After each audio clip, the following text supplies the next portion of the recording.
今日のテーマはフレーミング効果。同じ内容でもどう表現されるかで判断が大きく変わってしまうんです。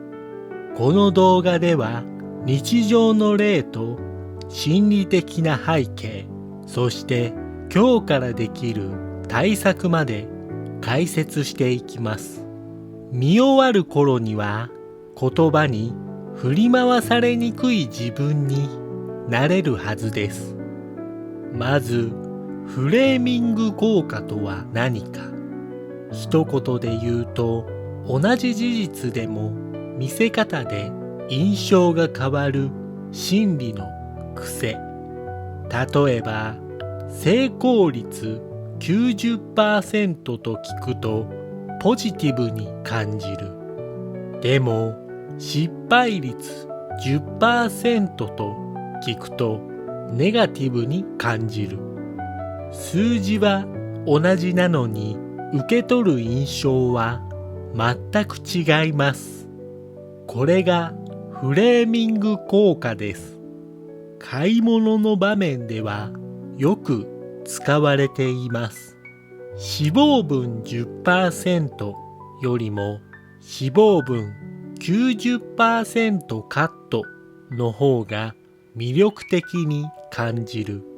賞味期限まであと3日よりもまだ3日持つと書かれると安心する。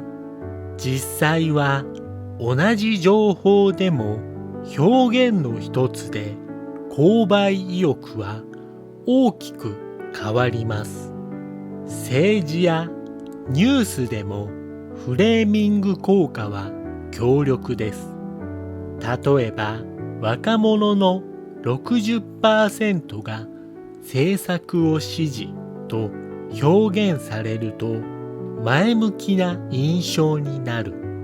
逆に 40% は支持しないと伝えられると不安や不信感が高まる。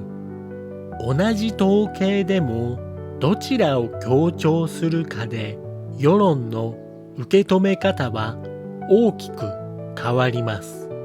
ニュースの見出し一つで政策や出来事の印象がガラッと変わることもあります。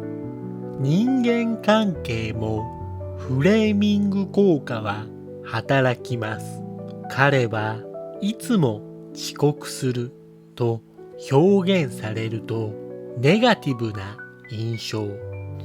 一方で彼はマイペースで自分のリズムを大切にしていると表現されるとむしろいい印象になる。同じ事実でも言い方で評価が変わってしまうんです。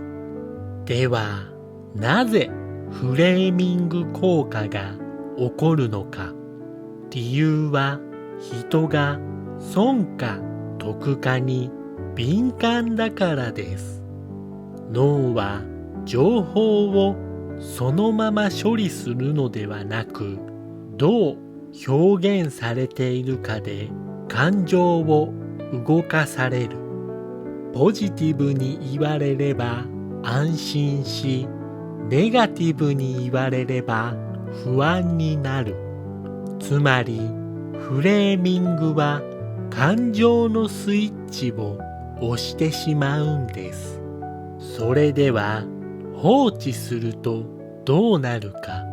冷静に同じ情報を見ても印象操作に流されやすくなる。買い物なら不要なものまでお得そうに感じてしまう。ニュースなら一部の表現に踊らされて偏った意見を持つ。人間関係なら言葉の切り取りだけで人を誤解する。つまり事実より見せ方に支配されてしまうんです。ここからは今日から使える対策を3つ。1つ目は言い換えをしてみる。成功率 90% を見たら失敗率 10% とも言えるなと変換する。一つの表現を反対の枠組みで考える癖をつける。二つ目は数字の裏を確認する。80% が効果ありと書いてあったら、サンプル数は何人かを考える。母数や条件を確かめるだけで印象操作に引っかかりにくくなります。3つ目は感情の変化に気づく。何か安心した、ちょっと怖いと感じたら、これは表現のせいではと一度立ち止まる。感情を客観視できれば冷静さを取り戻せます。状況別のミニテクもあります。買い物ならキャッチコピーを無視して成分表や価格を直接比較する。ニュースなら他の媒体で見出しを見比べる。人間関係なら悪い言い方といい言い方の両方を想像する。要は言葉のフレームを外して事実を見直すということです。最後にまとめです。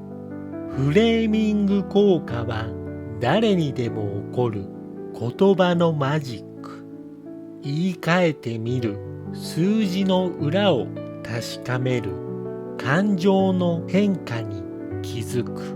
この3つを意識するだけで判断の質はぐっと上がります。まずは広告やニュースを見たときに逆の言い方を想像してみてください。それだけで見え方が一気に変わります。次回は損失回避バイアス。人は得する喜びよりも損する痛みを強く感じる心理について、買い物や投資の例を交えて分かりやすく解説します。チャンネル登録と高評価、そしてコメントでやってみた感想を教えてください。それではまた次の動画でご視聴ありがとうございました。